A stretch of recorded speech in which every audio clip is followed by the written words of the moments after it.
प्रश्न संख्या 1 है कि प्रिया मोहन सिन्हा का निधन हो गया। वह किस कंपनी के पूर्व मुख्य कार्यकारी अधिकारी थे? आपका उत्तर होगा पेप्सिको इंडिया। इस प्रश्न का व्याख्या देखते हैं। पेप्सिको इंडिया के पूर्व मुख्य कार्यकारी अधिकारी प्रिया मोहन सिन्हा, जो भारत में पहली बार भारतीयकृत कोला थे, उनका दिसंबर 2022 में निधन हो गया। उन्होंने 1993 से 2003 के बीच एक दशक तक पेप्सिको के भारतीय कारोबार का नेतृत्व किया।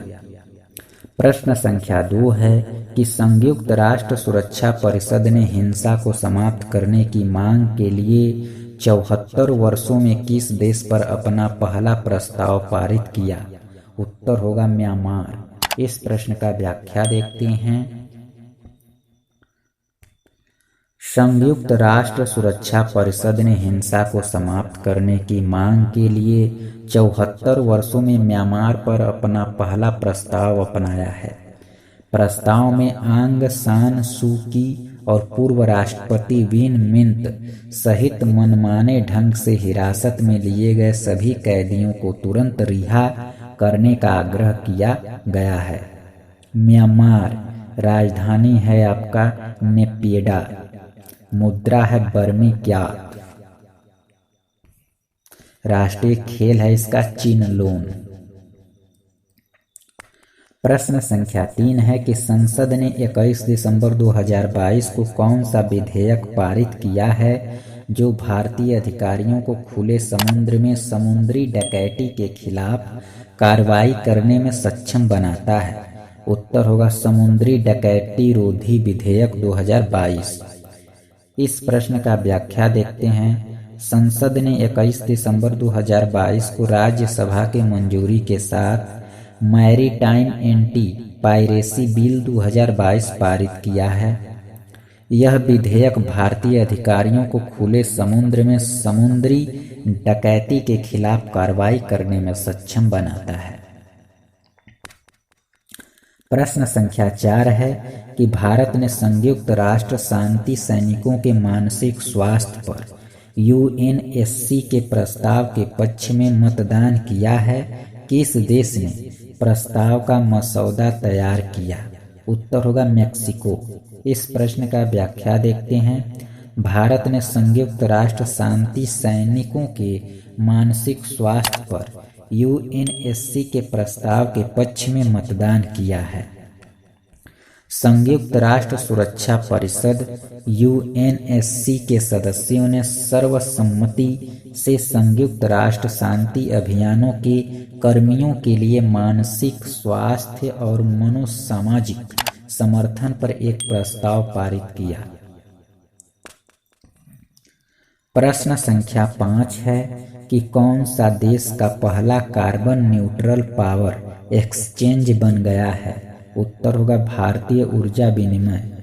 इस प्रश्न का व्याख्या देखते हैं। भारतीय ऊर्जा विनिमय IEX दिसंबर 2022 में देश का पहला कार्बन न्यूट्रल पावर एक्सचेंज बन गया।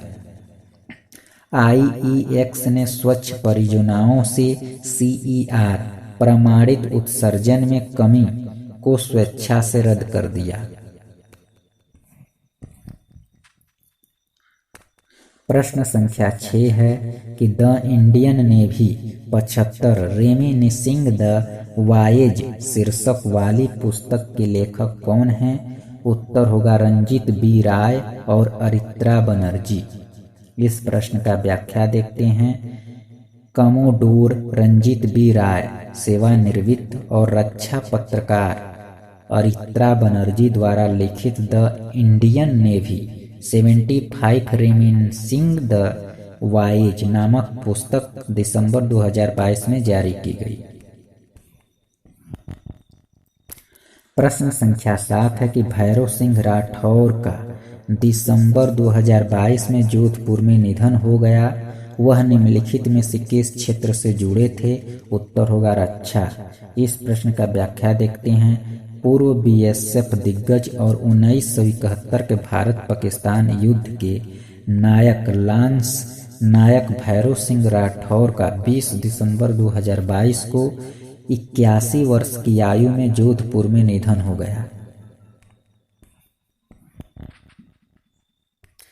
प्रश्न संख्या 8 है कि केंद्रीय अंतरिक्ष और प्रौद्योगिकी राज्य मंत्री डॉक्टर जितेंद्र सिंह के एक बयान के अनुसार भारत की पहली मानव अंतरिक्ष उड़ान H1 मिशन को किस वर्ष की चौथी तिमाही में लॉन्च करने का लक्ष्य रखा गया है? उत्तर होगा 2024।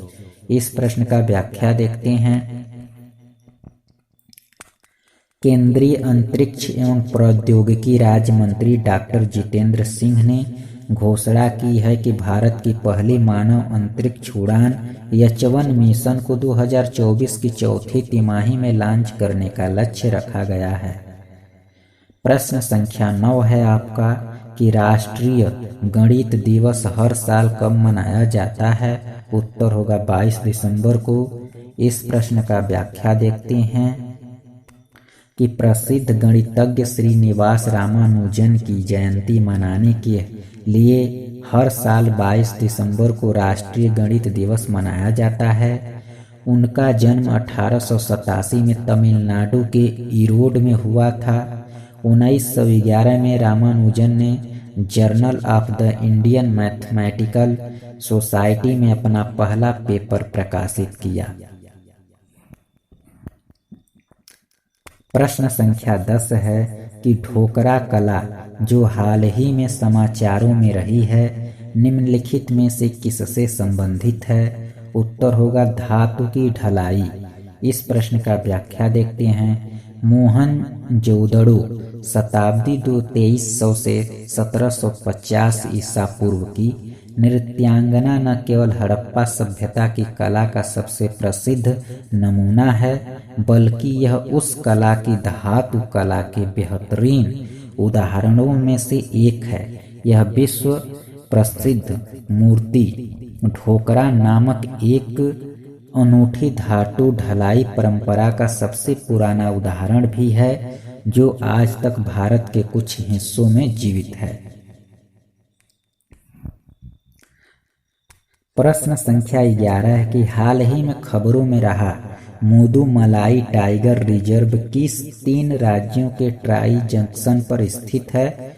उत्तर होगा कर्नाटक, केरल और तमिलनाडु। इस प्रश्न का व्याख्या देखते हैं।